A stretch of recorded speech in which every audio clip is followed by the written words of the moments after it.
Hello everyone, कैसे हैं आप लोग। उम्मीद करता हूं आप अच्छे होंगे। आज के इस वीडियो में हम लोग 12th क्लास हिस्ट्री का चैप्टर 3 जिसका नाम है बंधुत्व जाति तथा वर्ग, जिसे हम लोग इसका नाम से आरंभिक समाज के भी नाम से हम लोग जानते हैं। ठीक है, जैसा कि आप लोग ने जानते हैं कि पिछले 3 चैप्टर यानी कि फर्स्ट चैप्टर और दूसरा चैप्टर और तीसरा चैप्टर, यह तीनों चैप्टर मतलब कि एक ही चैप्टर के अनुसार है, मतलब कि उसी से संबंधित है। ठीक है, अगर पहले वाला चैप्टर नहीं देखे तो आप जरूर देखेंगे। अगर इसका पीडीएफ लेना चाहते हैं तो लिंक डिस्क्रिप्शन के नीचे है, वहां जाकर पीडीएफ ले सकते हैं बिल्कुल फ्री में। एक भी रुपया आपको खर्च नहीं करना पड़ेगा। ठीक है, बस उसके लिए आपको वीडियो को लाइक करना है और चैनल में अगर नए आए तो सब्सक्राइब जरूर करेंगे। तो चलिए बिना देर के अब वीडियो को स्टार्ट करते हैं, क्योंकि वीडियो काफी ज्यादा महत्वपूर्ण है और एक ही वीडियो में सारा टॉपिक कंप्लीट कर दूंगा, आपको टेंशन लेने की कोई बात नहीं। ठीक है, तो चलिए पढ़ना स्टार्ट करते हैं। देखिए, सबसे पहले तो आप यह समझिए महाभारत। ठीक है, महाभारत किसे कहते हैं। महाभारत एक किताब है। ठीक है, इसका लिखने वाला का नाम है वेद व्यास। ठीक है, इसका लिखने वाला का नाम क्या है, वेद व्यास। ये आपको याद रखना है क्योंकि प्रश्न आते हैं ऑब्जेक्टिव में। ठीक है, तो आपको इसको याद रखना है, भूलना आपको नहीं है। तो चलिए इसके बारे में थोड़ा सा जान लेते हैं डिटेल से। प्रश्न आपको नहीं छूटेगा, ध्यान रखेंगे आप। और किताब है तो आप किताब जरूर खोल के रखेंगे, नोटबुक। ठीक है, नोट करेंगे। देखिए, महाभारत हिंदुत्व का यानी हिंदू का एक ऐसा प्रमुख वाक्य ग्रंथ है जो स्मृति के इतिहास वर्ग में आता है। ठीक है, मृत मतलब इतिहास के मृत वर्ग में आता है। यह वाक्य ग्रंथ भारत का, ठीक है, भारत का अनुपम धार्मिक और क्या बोला पौराणिक ठीक है, पौराणिक ऐतिहासिक और दार्शनिक ग्रंथ है। ठीक है, दार्शनिक ग्रंथ है। विश्व, अगला टॉपिक क्या बोला, विश्व का सबसे लंबा यह और क्या बोला, सबसे लंबा और क्या है, साहित्यकार ग्रंथ है। और महावाक्य ठीक है, महावाक्य है। ठीक है, महाकाव्य वाक्य होगा। ठीक है, यहाँ सॉरी। और हिंदू धर्म के मुख्यतम ग्रंथों में से एक है कि इस ग्रंथ को हिंदू धर्म में पंचम, ठीक है, पंचम वेद माना जाता है। पंचम क्या माना जाता है, वेद माना जाता है। इसको आपको याद रखना है, इसको नहीं भूलना है। ठीक है, क्योंकि ये टॉपिक का प्रश्न आपको यहाँ से यहाँ तक आपको लिख देना है, यहाँ तक कंप्लीट हो जाएगा। ठीक है, महाभारत के बारे में और कुछ इसका डिटेल में तो है नहीं जो मैं बताऊंगा, तो इतना तक आप याद रखेंगे। और आगे का टॉपिक देखते हैं, किसके बारे में देखते हैं अब। और महाभारत की रचना, अब वही आ गया ना महाभारत की रचना। तो महाभारत की अगर रचना की बात करें तो इतिहासकारों का मानना है कि, यानी इतिहासकार का मानना है कि यह वेद व्यास द्वारा लिखा गया है। यानी कि वेद व्यास द्वारा लिखा गया है। क्या मतलब कि महाभारत किसके द्वारा लिखा गया है, तो वेद व्यास के द्वारा लिखा गया है। इसको आपको याद रखना है हर हालत में, क्योंकि इसको बार बार पूछते हैं ऑब्जेक्टिव के रूप में। लिखा गया है, लेकिन अधिकांश इतिहासकारों का मानना है कि यह कोई लेखक नहीं, लेखकों का की रचना है। यानी कई मतलब यह मानना है कि यह कई लेखकों का की रचना है। यानी कि आप ऐसे भी समझ सकते हैं कि कई लेखक मिलके भी लिखे हैं, लेकिन खास तौर से नाम किसका है, तो वेद व्यास का है। महाभारत की रचना किसने की, तो वेद व्यास ने। इसको याद रखेंगे। ठीक है, और आगे का टॉपिक भी इसमें बोला जा रहा है कि इसमें केवल कितना 8800 मतलब श्लोक है। कितना 8800 श्लोक है, यानी कि 8800 श्लोक थे। बाद में क्या बोला, और क्या, और इसमें ऐड कर दिया क्या, और क्या ऐड कर दिया, छंदों की संख्या बढ़कर 1,00,000 हो गई। यानी कि उसका संख्या कितना बढ़कर हो गया, बढ़कर 1,00,000 हो गया। पहले छंदों की संख्या कितना था, 88, मतलब 8800, उसके बाद 1,00,000 हो गया। ठीक है, और बोला जा रहा है कि हो गया। और 1919 में, इसको भी याद रखेंगे आप, इसको भी याद रखेंगे। 1919 में एक महत्वपूर्ण काम शुरू हुआ था। ठीक है, बीएम सुंदकर के नेतृत्व में एक प्रसिद्ध संस्कृत विद्वान जिन्होंने महाभारत के एक महत्वपूर्ण संस्करण मतलब उस उद्घाटन भी समझ सकते हैं, को तैयार करने के लिए समर्थन दिया। ठीक है, समर्थन दिया। यहाँ तक आपको याद रखना है, इसको आप भूलना नहीं, क्योंकि इसी से टॉपिक नहीं लेंगे, बाकी कहीं से नहीं। ठीक है, इसको पढ़ लेंगे, मेन टॉपिक है, याद रखेंगे। और आगे बोला, और आगे में टॉपिक क्या है, एक सेकेंड। हाँ, और आगे का टॉपिक क्या बोला है, महाभारत। क्या महाभारत का पुरानी नाम जय संधि, क्या बोला, उसका पुराना नाम भी है। एक सेकंड पहले इसको छोटा कर लेते हैं। हाँ, महाभारत का पुराना नाम जय और क्या संहिता था, मतलब जय संहिता था। महाभारत की रचना क्या बोला जा रहा है कि 10 मतलब कि 1000 वर्ष तक हो रही थी, मतलब कि 1000। इसको भी याद रखेंगे, यहाँ से भी ऑब्जेक्टिव पूछेंगे महाभारत की रचना कितने वर्ष तक, तो आपको बताना है क्या है, 1000 वर्ष तक, ठीक है, होती रही, मतलब 1000 वर्ष तक होती रही। लगभग 500 बीसी महाभारत के उस समय, मतलब कि भारत के उस समय के समाज की स्थिति तथा सामाजिक नियमों के बारे में जानकारी मिलती है, ठीक है, जानकारी मिलती है, यानी कि 500 के बारे में जो जानकारी महाभारत में मिलती है, ठीक है। यहाँ तक याद रखें, समझ में आया ना? अगर समझ में ना आया तो कमेंट करेंगे, आप जरूर कमेंट करेंगे, आपको कमेंट करना है। और आगे का टॉपिक क्या बोला जा रहा है, आगे का टॉपिक बोला जा रहा है महाभारत का मतलब महाभारत का समालोचनात्मक संस्कृति, ठीक है, इसको। और इसका आगे का टॉपिक, इसमें बोला जा रहा है कि 1919 में संस्कृति, मतलब 1919 में संस्कृत भाषा के एक महान विद्वान जिनका नाम वी.एस. और सुक्थानकर था, के नेतृत्व में एक बहुत महत्वाकांक्षी, ठीक है, महत्वाकांक्षी परियोजना की शुरुआत हुई, ठीक है, इसको याद रखेंगे। ये भी ठीक है, क्वेश्चन ये भी आते हैं, और उसको तो ऊपर वाला तो आपको भूलना ही नहीं है हर हालत में। और आगे के बोला जा रहा है कि इस परियोजना का उद्देश्य था महाभारत का नाम महाकाव्य की विभिन्नता, ठीक है, विभिन्न जगहों से प्राप्त विभिन्न और पांडुलियों के इकट्ठा करके एक किताब के रूप में देना, यानी कि एक किताब के रूप में देना, ठीक है, इसको याद रखेंगे। लगता है वर्ड सही था, हम गलत बोले थे, ठीक है, उस समय, तो आपको इसको भी ध्यान देना है हर एक बात। उस वैसे तो मैं दोबारा फिर बताऊंगा आपको, टेंशन की कोई बात नहीं है। बहुत सारे बड़े बड़े विद्वानों ने मिलकर महाभारत का और क्या मतलब कि समालोचनात्मक संस्करण तैयार किया, करने की जिम्मेदारी उठाई। विद्वानों की ने सभी पांडुलियों में पाए गए श्लोकों पन्ना समझते हैं, ठीक है, श्लोकों नहीं समझते, एक मतलब कि यह साइड का पन्ना और वो साइड का पन्ना को, ठीक है, और तुलना करने का एक तरीका ढूंढ निकाला। विद्वानों ने उस सलाखों की नीचे, मतलब कि सलाखों को चुना जो लगभग सभी पांडुलियों में मतलब लिखे हुए थे, मतलब जो पहले लिखे हुए थे। ठीक है, इन सब का प्रशासन लगभग 1300 पन्नों, मतलब 1300, एक सेकेंड, 1300 है ना, नहीं 1300 नहीं, 13,000 पन्नों में फैले अनेक ग्रंथ खंड में हुआ। इस परियोजना को पूरा करने के लिए 47 साल लगे। कितना साल? 47 साल। इस पूरी प्रक्रिया में दो बातों विशेष रूप से ठीक है उभर कर आई। दो बातें कौन कौन उभर कर आई देखते हैं। देखिए वह बात यह थी कि इस पूरी प्रक्रिया में दो बातों विशेष रूप में उभर कर आई। क्या क्या? देखिए, संस्कृत के कई पाठों पर अंश में समानता थी। यह इस बात से ही स्पष्ट होता है कि समूचे ठीक है उपमहाद्वीप में उत्तर में कश्मीर और नेपाल से लेकर दक्षिण में केरल और तमिलनाडु तक सभी पांडुलियों में यह समानता लिखने में आई। ठीक है, और 2 नंबर में क्या लिख देना है? कुछ शताब्दियों के दौरान हुए महाभारत की प्रवेश, ठीक है, प्रशासन में अनेक और क्षेत्रीय ठीक है प्रभेद उभर कर सामने आए। यहाँ तो याद रखेंगे, इसको भी याद कर लेंगे आप। चलिए अब आगे देखते हैं। अब आगे क्या, जिसका नाम बोल रहे थे उस समय वह आ गया। ठीक है, यह गया बंधुत्व एवं विवाह। ठीक है, बंधुत्व एवं विवाह, जैसा चैप्टर का नाम है वैसा ही नजर आएगा। ठीक है, बंधुत्व एवं ठीक है विवाह में क्या है? परिवार। ठीक है, परिवार समाज की एक महत्वपूर्ण संस्था। ठीक है, थी, ठीक है।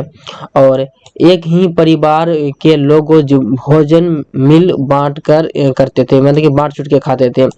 और परिवार के लोगों और मतलब संसाधनों का प्रयोग मिल बांट कर करते थे, यानी मिलजुल कर बांट कर करते थे। और परिवार, ठीक है, परिवार के लोगों एक साथ रहते थे। और आगे बोला जा रहा है परिवार के लोग एक साथ मिलकर पूजा पाठ करते थे। आगे कुछ समाजों में चचेरे और मौसेरे, मौसेरे मतलब मौसी का बेटा, और चचेरे मतलब चाचा का बेटा, बहनों की भी खून का रिश्ता माना जाता था। चलिए अब आगे देखते हैं आगे क्या बोला जा रहा है। और अब आगे पढ़ने वाले हम लोग किसके बारे में, देखिए आप पढ़ने वाले हैं पितृत्व वंशिकता, ठीक है।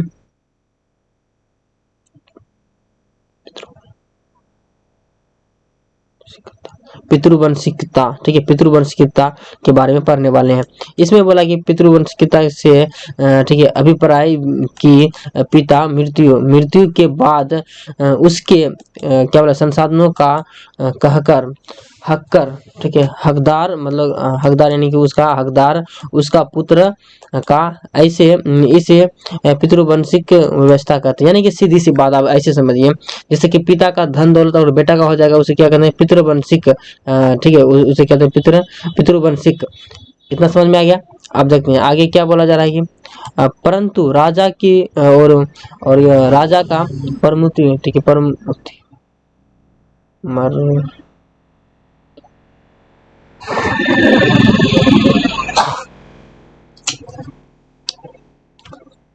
आगे बोला जा रहा है कि परंतु राजा की मृत्यु के बाद उसका सिंहासन उसके पुत्र सौंप दिया जाता है। कभी कभी पुत्र न होने पर और क्या संबंधी भाई का उत्तराधिकार बनाया जाता था, यानी उसका और पुत्र नहीं होते थे राजा का, तो उसको किसको बनाया जाता था, भाई को बनाए जाते थे।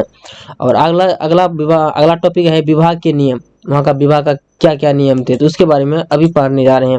देखिए विवाह का अगर बात करें तो इसमें कुछ इम्पोर्टेंट बात यह है कि ब्राह्मणों ने समाज के लिए एक विस्तृत, ठीक है, आचार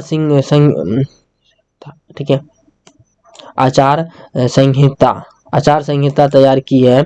लगभग 500 ईस्वी पूर्व से इन मानदंडों का संकलन धर्मसूत्र व धर्मशास्त्र नाम संस्कृत ग्रंथों में किया गया है।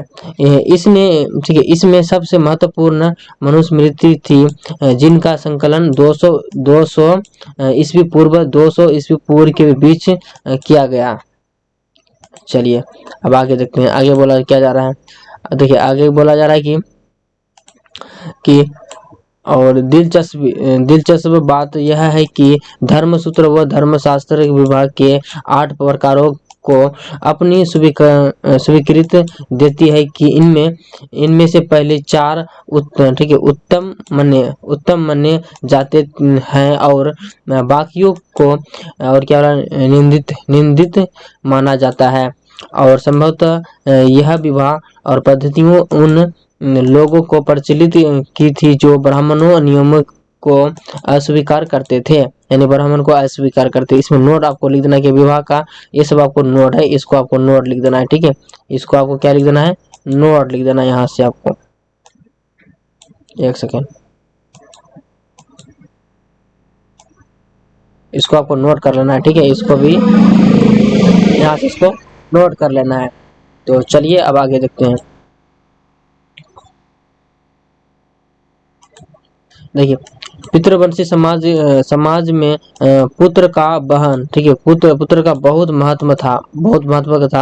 पुत्र को अलग प्रकार से देखा जाता था। पुत्री का विवाह गोत्र से बाहर किया जाता था।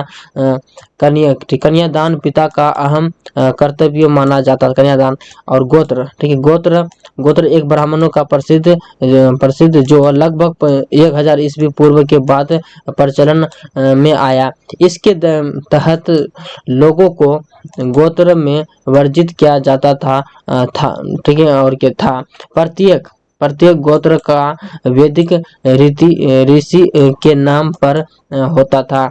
उस गोत्र के सदस्य ऋषि के वंशज माने जाते थे। चलिए अब आगे देखते हैं। आगे क्या बोला जा रहा है? आगे बोला जा रहा है कि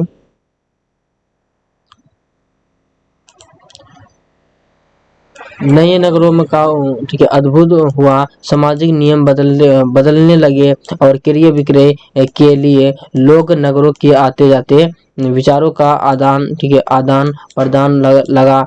इसलिए प्रारंभिक विश्वासों एवं व्यवहारों का परिचिन्न लगे। इन्हीं को चुनौती देने के लिए ब्राह्मणों ने ठीक है संहिता तैयार की। इसका पालन सभी की रचना करना था, ठीक है करना था। यहाँ तक है कंप्लीट।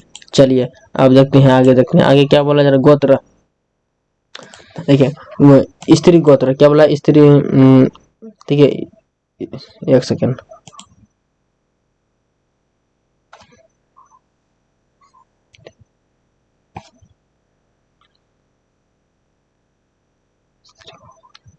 क्या बोला जाए?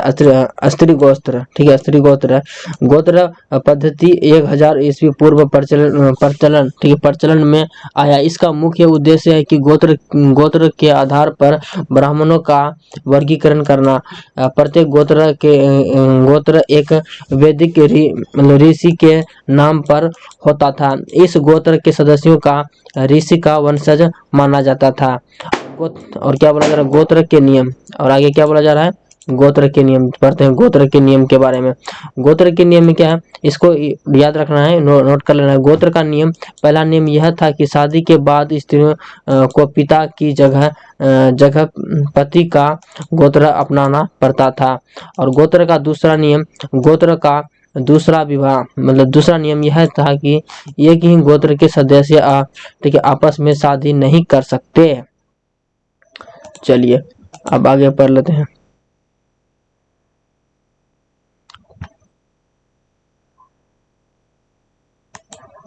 आगे क्या बोला जा रहा है कि सातवाहन राजाओं में यह प्रथा की विपरीत थी कि सातवाहन राजाओं के नाम से पता लगा कि वहाँ स्त्रियों को विवाह के बाद आप ठीक है अपने पिता का गोत्र रखते थे। सातवाहन बहुपत्नी ठीक है बहुपत्नी प्रथा को मानते थे। मतलब सातवाहन बहुपत्नी मतलब एक से ज्यादा पत्नी को मानते थे। और आगे बोला जा रहा है कि एक सेकंड।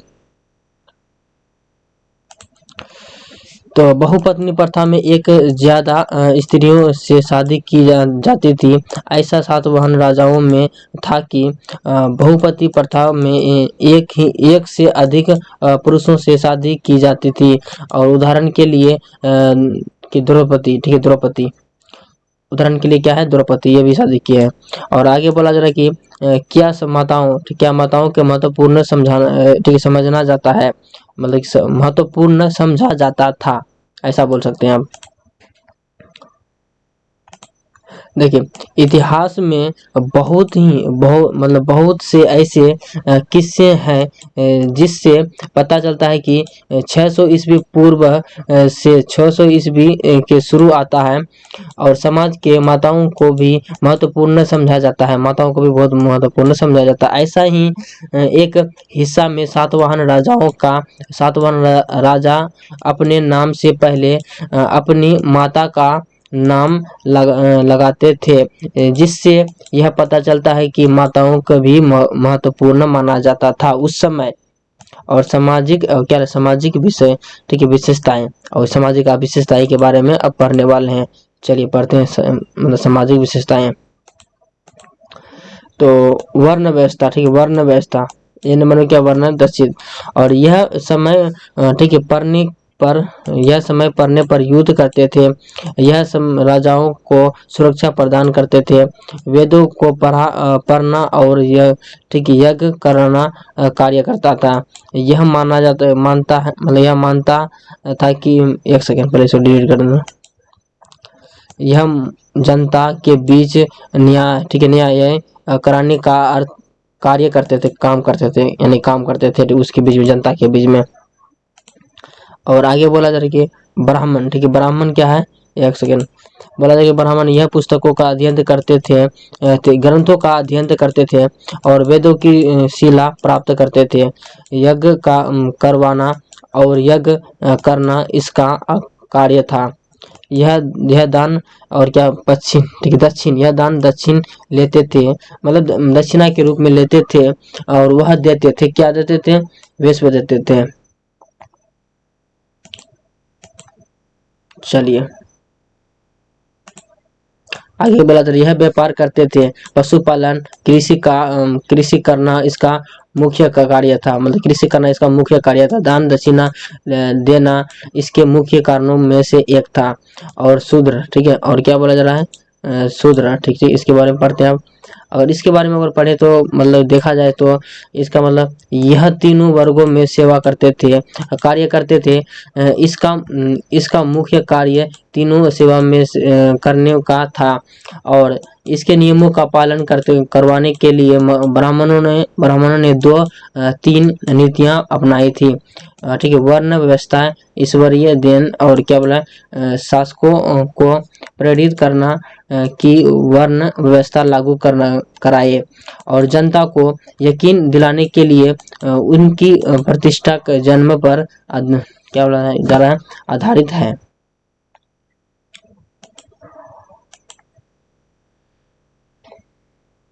अब पढ़ने वाले हम लोग क्या हमेशा दक्षिण, ठीक, क्या दक्षिणीय मतलब दक्षिणीय राजाओं को करते हैं, तो नहीं। यह असत्य है कि इतिहासकारों मतलब इतिहास में कही गई है कि ऐसे राजा रहे हैं जो क्या चरित्र नहीं होते थे। मौर्य वंश संस्थापक चंद्रगुप्त मौर्य जिसने एक विशाल समाज, ठीक है, समाज वर्ग पर समाज किया था।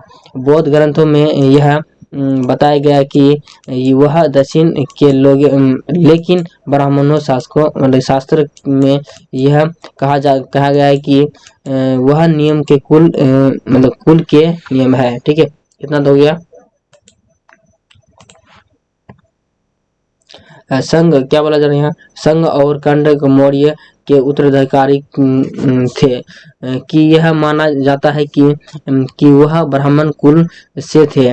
और आगे बोला जा रहा है कि इन उदाहरण से, क्या बोला जा रहा है, इन उदाहरण से हमें ठीक है, हमें यह जात होता है कि राजा कोई भी बन सकता था। इसके लिए यह कोई जरूरी नहीं था कि वह क्षत्रिय कुल में पैदा हुआ, क्षत्रिय एक जगह का नाम, कुल पैदा हुआ हो। ताकत और समर्थन ज्यादा महत्वपूर्ण था। राजा बनने के लिए जाति उति ये सब का तो, जहाँ वर्ण केवल 4 थे वहाँ जातियां बहुत सारी थी। और जिन्हें वर्ण में समाहित नहीं किया, उन्होंने जातियों में डाल दिया, जैसे निवास, स्वर्णकार, ये सब हो गया, वगैरह वगैरह सब। चलिए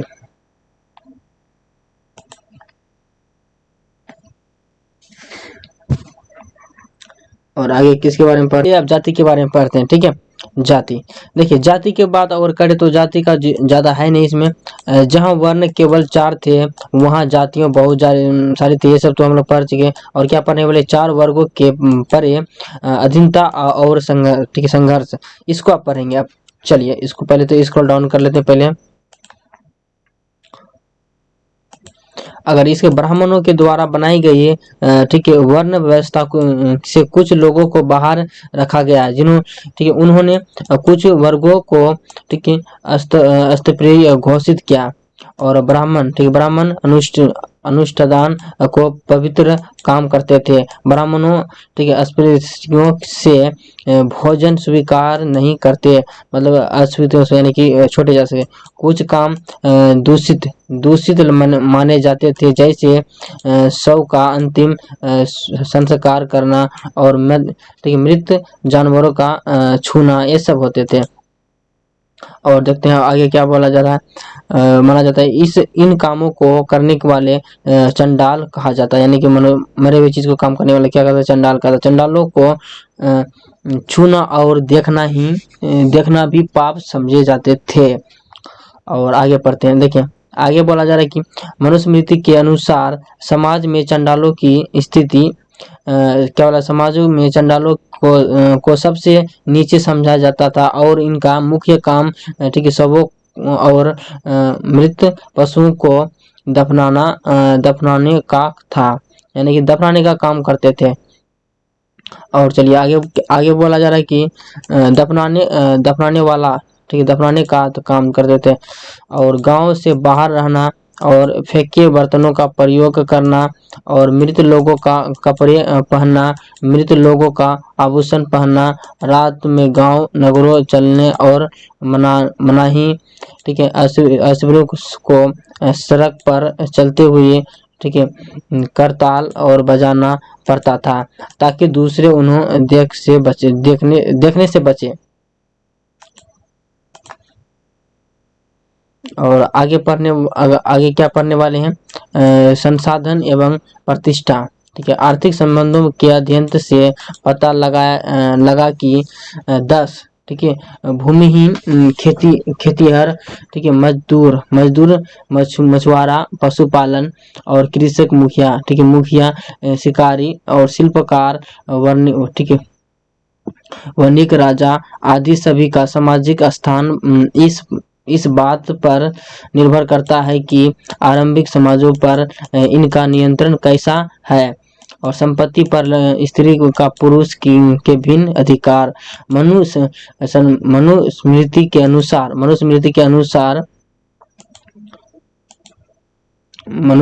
अनुसार क्या बोला जा रहा है। और पिता की मृत्यु के बाद उसकी संपत्ति पुत्रों में बांट जाते हैं, पुत्रों को बांट दिए जाते थे।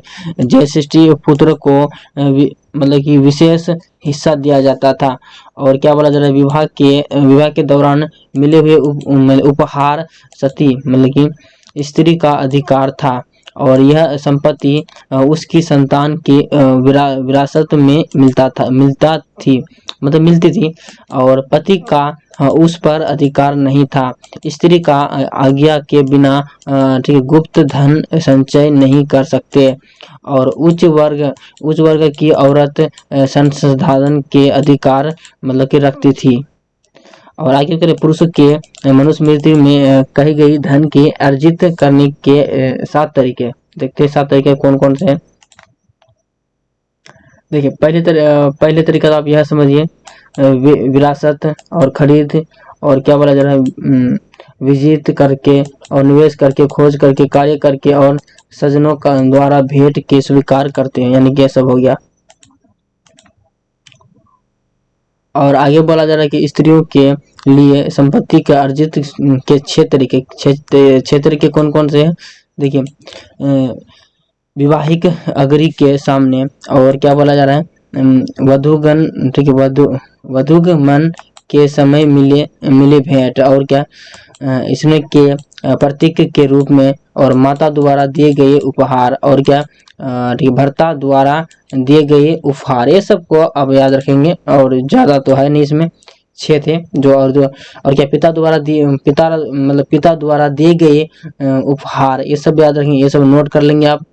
और आगे बोला जा रहा है कि वर्ण एवं संपत्ति के अधिकार, ठीक है शूद्र के लिए केवल एक ही जीविका थी सेवा करना, और लेकिन उच्च वर्ग को पुरुषों के लिए अधिक संभावना ब्राह्मणों और स्त्रियों के धनी व्यक्ति थे। ठीक है बौद्धों की ब्राह्मणी वर्ण व्यवस्था की आलोचना की, बौद्धों ने जन्म के आधार पर सामाजिक प्रतिष्ठा के स्वीकार नहीं किया। और आगे पढ़ने वाले हैं साहित्य स्रोतों का इस्तेमाल, यानी उसका इस्तेमाल, ठीक है। तो चलिए आगे देखते हैं।